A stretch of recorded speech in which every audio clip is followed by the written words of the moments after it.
ஒரு ஹெச்ஆரால் ஒரு offer letter எவ்வளோ நேரத்தில் ரெடி பண்ண முடியும்? ஒரு 2 மினிட்ஸ். இதுவே 10 ஆஃபர் லெட்டராக இருந்தால், 20 ஆஃபர் லெட்டராக இருந்தால் எவ்வளோ டைம் எடுத்துக்கும்? அதுலேயும் கேண்டிடேட்டோட நேம், அவங்க அட்ரஸ், அவங்க டெசிக்னேஷன், அவங்க சேலரி இதெல்லாமே கரெக்டாக போடணும். ஏதாவது ஒரு இடத்துல மிஸ்டேக் ஆனாலும் மறுபடியும் ரீரைட் பண்ண மாதிரி இருக்கும். இந்த ப்ராப்ளமை நான் ஃபேஸ் பண்ணியிருக்கேன். நீங்கள் ஃபேஸ் பண்ணியிருந்தால் கண்டிப்பாக கமெண்ட்ஸில் சொல்லுங்கள்.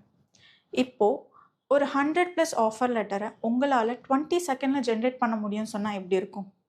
அதுவும் எந்த ஒரு காஸ்ட்லியான ஹெச்ஆர்எம்எஸ் டூலும் இல்லாமல், எந்த ஒரு பெய்ட் சப்ஸ்கிரிப்ஷனும் இல்லாமல், உங்கள் லேப்டாப்பில் நீங்கள் யூஸ் பண்ணுற மைக்ரோசாஃப்ட் வேர்ட் மூலியமாக பண்ண முடியும்னா, அதுதான் இன்றைக்கி நம்ம பார்க்க போகிறோம்.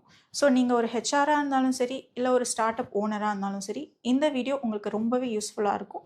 ஸோ வீடியோ ஃபுல்லாக பாருங்கள். Stay tune. ஃபர்ஸ்ட் உங்கள் செலக்டட் கேண்டிடேட்ஸை ஒரு எக்ஸலில் எடுத்துக்கோங்க.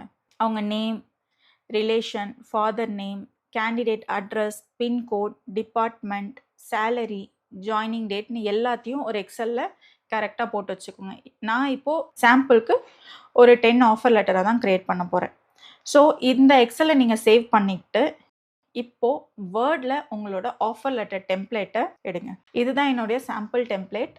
இதில் எனக்கு என்னென்ன டீட்டெயில்ஸ் வேணுன்றதை தான் நான் வந்து எக்ஸலில் மார்க் பண்ணியிருக்கேன்.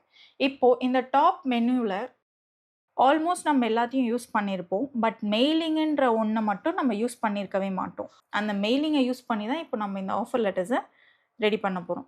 ஸோ ஃபர்ஸ்ட் இந்த மெயிலிங்கை கிளிக் பண்ணிக்கோங்க. கிளிக் பண்ண உடனே உங்களுக்கு இந்த செலக்ட் ரெசிப்டன்ட்னு வரும். அதை கிளிக் பண்ணி டைப் அ நியூ லிஸ்ட்டுன்னு இருக்குது, யூஸ் அண்ட் எக்ஸிஸ்டிங் லிஸ்ட்டுன்னு இருக்குது. நம்ம ஆல்ரெடி எக்ஸல் வச்சுருக்கோன்றதுனால நான் யூஸ் அண்ட் எக்ஸிஸ்டிங் லிஸ்ட்டை எடுக்க போகிறேன்.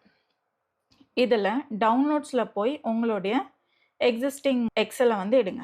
ஸோ ஓப்பன் பண்ணி ஓகே கொடுத்துட்டிங்கன்னா உங்களோட எக்ஸல் இப்போ இந்த வேர்டில் வந்து மர்ஜ் ஆகிடும். இப்போது எனக்கு இந்த ஆஃபர் லெட்டரில் டேட் வேணும், அப்புறம் கேண்டிடேட்டோட ஃபுல் நேம், அவங்க ஃபாதர் நேம், அப்புறம் அவங்க அட்ரஸ், பின்கோட், அப்புறம் டியரில் கேண்டிடேட்டோட நேம் வேணும், எனக்கு டெசிக்னேஷன் வேணும், அப்புறம் அவங்களோட சேலரி, டேட் ஆஃப் ஜாயினிங் இதெல்லாம் தான் இப்போ எனக்கு வேணும். அப்புறம் லாஸ்ட்டில் மறுபடியும் கேண்டிடேட்டோட name.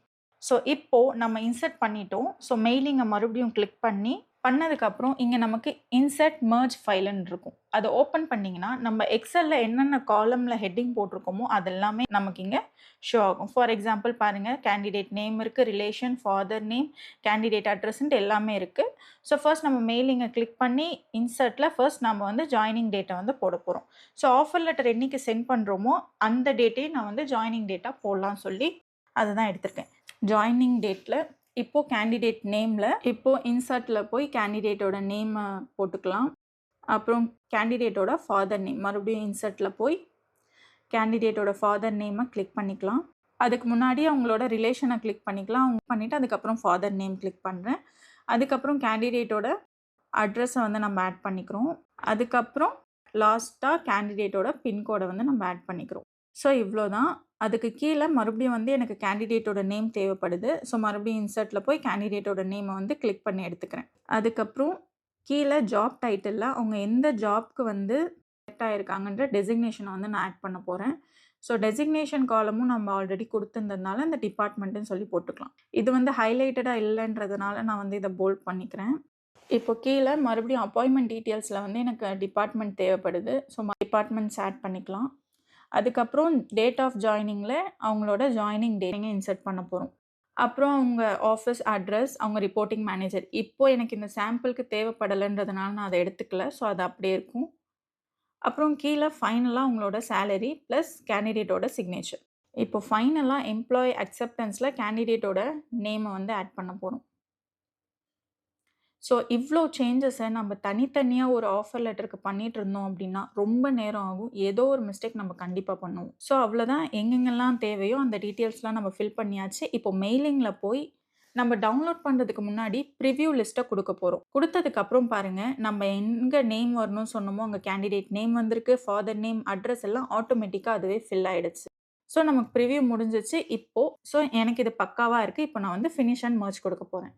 Finish and மர்ஜில் edit individual டாக்குமெண்ட்டுன்னு இருக்குது. ஏன்னா எனக்கு வந்து தனியாக 10 கேண்டிடேட்டோட ஆஃபர் லெட்டர் தனியாக வேணும். ஸோ அதனால் எடிட் இண்டிவிஜுவல். இப்போது ஆல் கொடுத்து ஓகே கொடுக்க போகிறேன். இது வந்து ஒரு தனி டேப்பில் ஓப்பன் ஆகும்.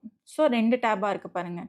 ஸோ ஓப்பன் ஆகி நமக்கு இந்த 10 ஆஃபரும் கிடைச்சிருக்கும். நம்ம ஒரு ப்ராப்பரான எக்ஸல் மட்டும் ரெடி பண்ணி வச்சிருந்தோம் அப்படின்னா, அத மெர்ஜ் பண்ணி நம்மளால ஈஸியா எவ்ளோ ஆஃபர் லெட்டர்ஸ் வேணாலும் ஃப்ரீயா ஜெனரேட் பண்ணிக்க முடியும். Without any mistake. ஸோ இப்போ வந்து எனக்கு இந்த 10 ஆஃபர் லெட்டர நான் மேனுவலா ரெடி பண்ண எனக்கு எவ்ளோ நேரம் ஆயிருக்கும். இதுவே எனக்கு மெயில் மெர்ஜிங்ல ரொம்பவே கம்மியான டைம் தான் ஆச்சு. இப்போ வந்து இத நான் சேவ் குடுத்துக்க போறேன். டவுன்லோட் பண்ணி இத வந்து நான் ஒரு பிடிஎஃப்பா டவுன்லோட் பண்ணி தான் நான் கேண்டிடேட்ஸ்க்கு அனுப்பணும். ஸோ நான் பிடிஎஃப்பா டவுன்லோட் பண்ணிக்கிறேன்.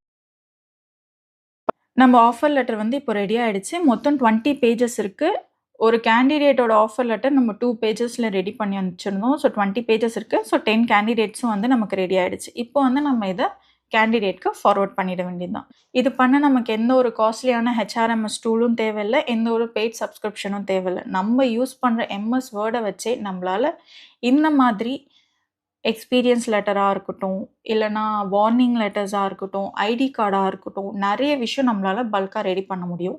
ஸோ கைஸ், இந்த வீடியோ உங்களுக்கு யூஸ்ஃபுல்லா இருந்திருக்கும்னு நெனைக்கிறேன். இதே மாதிரி ஹெச்ஆர் ரிலேட்டட் கன்டென்ட்க்கு நம்ம சேனல சப்ஸ்கிரைப் பண்ணிக்கோங்க.